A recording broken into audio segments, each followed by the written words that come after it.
Well, seniors keen on picking up new things can expect a wider range of better quality courses, all thanks to the launch of a new national standard. It guides industry partners on how to adapt their curriculum, including the use of larger fonts, speaking slowly, and one-on-one sessions. Now, these standards were developed by the Council for Third Age. That's an agency that promotes active aging. It's also partnering 7 organizations, including a hospital and aging centers. There will be workshops to teach volunteers how to guide seniors on the use of tech, like health apps. By 2030, 1 in 4 Singaporeans will be 65 years old and above. The management of teaching and learning for older adults is called geragogy. I believe as a person gets older, the last thing they need is for them to be treated and reminded constantly that you have deteriorated. Hence, geragogy, I think, requires trainers to involve seniors in their learning process actively and have their sense of autonomy and independence reinforced constantly. So the question is, will the revised guidelines help seniors to learn? Well, to answer that, we have with us CEO of the Council for Third Age, So Swee Ping, and joining her is lifelong learner, Mrs. Majaban Shabir Bazrai. Well, welcome to our studio. I'm just going to kick things off with you first, Ms. So. What were some of the factors that actually determined how the standards should come about and how that will, improve the learning among the seniors? One of the things, I think 5-6 years ago, where learning for seniors is not as well accepted or received by the seniors or even the society, we didn't see a need to deliberately develop a standard for the teaching of seniors. But come now, at this current time, learning for seniors is very well received and accepted by seniors as well as the society. So we make deliberate efforts to say that teaching seniors and teaching an adult is actually different. So therefore, we work with SUSS to develop the geragogy guidelines, which takes into account the challenges and the attributes of a senior, the very good, effective traits of a trainer to make the learning experience of a senior much better so that they can enjoy learning. And if they enjoy learning, seniors will want to continue to learn, which in turn will then affect their cognitive and social connectedness in a positive way and improve the overall well-being. And Ms. So, you've mentioned that actually, learning whether as a senior, between a senior and a young adult, it's quite different. So what is the biggest difference? The biggest difference is actually the motivation to learn. As a young adult, I think you are looking at career advancement, you want to learn for that. For a senior, actually what motivates them to learn will be the fact that they must enjoy the learning experience. And then if they enjoy the learning experience, they will feel more confident of themselves. And also because for a senior to learn, it's more for enrichment, more for practical life skills than a formal education compared to like in an adult. All right, let's bring a genuine learner and volunteer into this conversation. Mrs. Bazrai. Yes. Now, what you're hearing Ms. So talk about, the motivations are different. You want to enrich yourself. You also want practical use out of what you learn. Yes. Would you say you're both a learner and I see here you're a volunteer as well.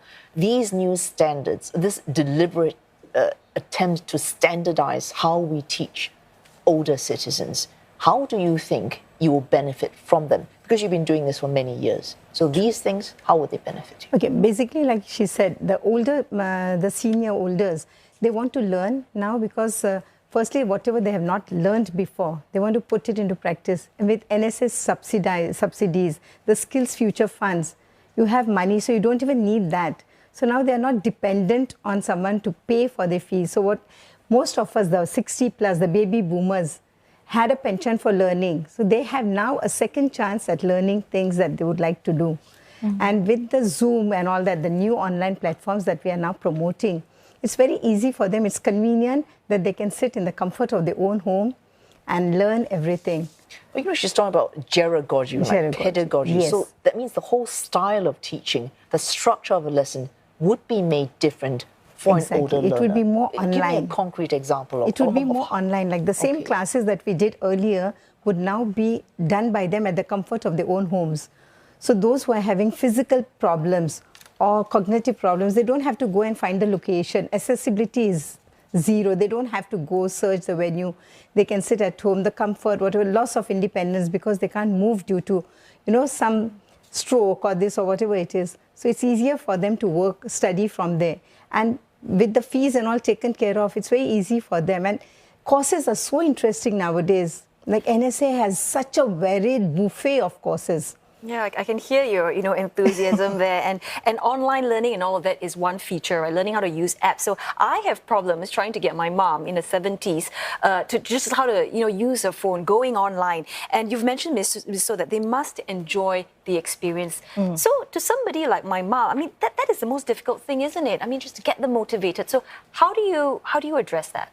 Yeah, actually, it's some of the attributes that is shared in the guidelines of a effective trainer for seniors. So, for example, there should be less teaching, more facilitation, and then you need to affirm the seniors that you still have the capacity and the ability to learn, even at whatever age.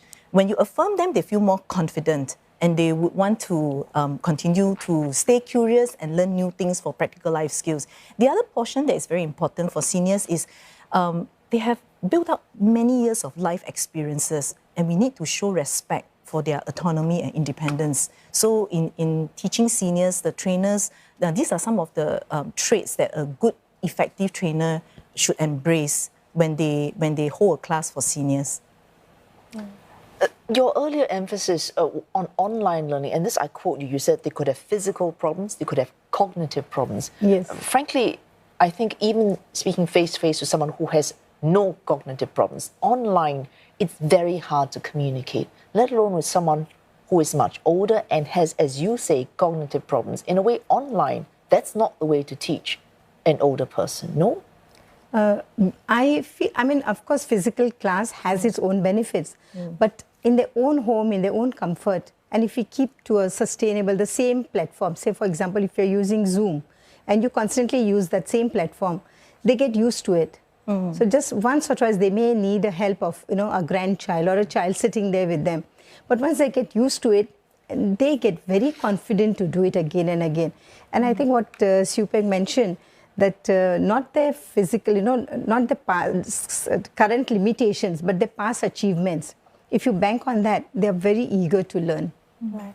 And just to wrap things up, perhaps, Ms. So, you can tell us, when, perhaps share with us some tips, for some of the new trainers and they're trying to access and use these guidelines. I mean, what are the three, I guess, most important areas they should look out for? Yeah, I think they must be empathetic to the senior, and then to take into account and be sensitive to and to respect that these people have, very rich life experiences, and that when they learn, involve them in the learning. It's not so much about teaching like in a school environment, but when you involve a senior in the learning and put them together with their peers, they feel more confident that you do not have that knowledge, just like I do not have. So when they are put together, they will feel more comfortable to learn from each other. Oh, thanks, both ladies coming to the studio this evening. So later as well, we'll be speaking with So Siupeng. She's CEO of the Council for the Third Age, and Mrs. Basra, a senior learner and volunteer as well. Thank you.